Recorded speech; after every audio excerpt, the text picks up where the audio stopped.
प्रथमे जानिबा मेष राशि कर्म क्षेत्र में मान सम्मान सहित पदोन्नति पाई शुभ खबर मिल दाम्पत्य जीवन सुखमय और सुस्वादु भोजन करेंगे। छात्र छात्री माने पाठपढ़ार उन्नति करने सहित चाकरी क्षेत्र में सफलता पाइपर। अश्वत को शुभरे परिणत करने श्री हनुमान गायत्री मंत्र पाठ करूँ दिन शुभरे कटो। परवर्ती राशि वृष राशि परिवार रे हस खुशी समय बिताइबे एवं मांगलिक कार्य जोगदेवे। व्यवसाय रे लाभ पाइबा सहित घर पाई नूतन द्रव्य क्रय करेंगे। राजनीति में व्यक्ति को लाभ मिल नहीं बरं गुप्त शत्रु वृद्धि हे। अश्वत को शुभरे परिणत करने कुकुर को खाद्य दिंतु दिन शुभरे कटो। परवर्ती राशि मिथुन राशि व्यवसाय रे अଯଥାରେ व्यय होबारु मन भल रही। निर्माणाधीन कार्यपाई काहारी सहित मतांतर हो पारे। संतान संतति माने पाठपढ़ाई दूर स्थान को यात्रा करेंगे। अश्वत को शुभरे परिणत करने मीठा खाद्य खाई यात्रा आरंभ करूँ दिन शुभरे कटो। परवर्ती राशि कर्कट राशि व्यवसाय लाभ मिलू घर पर नूतन द्रव्य क्रय करेंगे।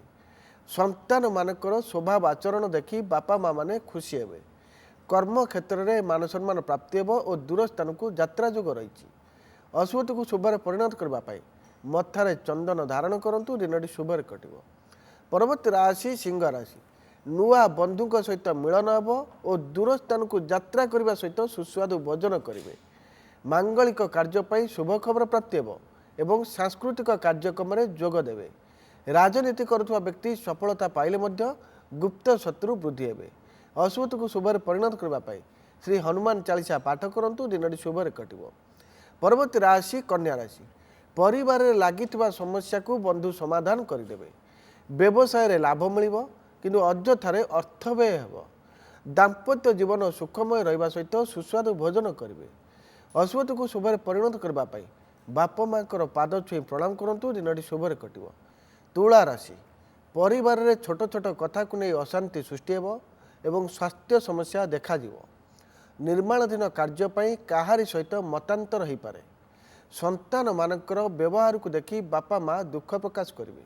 अश्वत को शुभरे परिणत करने श्री हनुमान चालीसा पाठ करूँ दिन शुभरे कटो। परवर्ती राशि बिच्छा राशि मांगलिक कार्यपाई बंधुंकर साहाय्य नहीं पारती।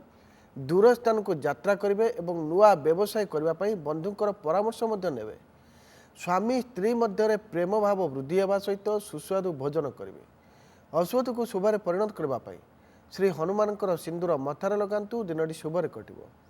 परवर्ती राशि धनु राशि कर्म क्षेत्र में शुभफल मिल नहीं और अपवाद पाइपारती। अर्थ अभाव हेतु मनरे अस्थिरता वृद्धि हो एवं व्यवसाय रे अଯଥା कष्ट अनुभव करेंगे। छात्र छात्री माने चाकरी क्षेत्र पर दूर स्थान को यात्रा करेंगे। अश्वत को शुभरे परिणत करने ग्रामदेवी पाखे दीपटी जाली दिंतु दिन शुभरे कटो। परवर्ती राशि मकर राशि संतान मानकर स्वास्थ्य को नहीं बापा माँ माने चिंतार रहिबे। राजनीति करुवा व्यक्ति को लाभ मिलवा सहित मान सम्मान प्राप्ति हो। निर्माणाधीन कार्य बाधा विघ्न देखा और दूर स्थान को गला बेले सावधान सहित जातु। अश्वत को शुभरे परिणत करने पाखरे खंड हलदी रखु दिन शुभरे कटो। परवर्ती राशि कुंभ राशि कर्म क्षेत्र में अपमान पाइबार संभावना रही से सतर्क रहा पड़ो। जगह बाड़ी को नहीं काहारी सहित मतांतर हो पारे। बहु दिन बाकी पड़ता अर्थ आदाय हो किंतु अଯଥାରେ खर्च हो। अश्वत को शुभरे परिणत करने बापा माँ पाद छुई प्रणाम करूँ दिन शुभरे कटो। परवर्ती राशि मीन राशि कर्म क्षेत्र में पारिश्रमिक अनुसार लाभ पाइबे और मान सम्मान प्राप्ति हो। व्यवसाय रे बाकी पड़ता अर्थ आदाय होबारु मन प्रफुल्लित रहिबो।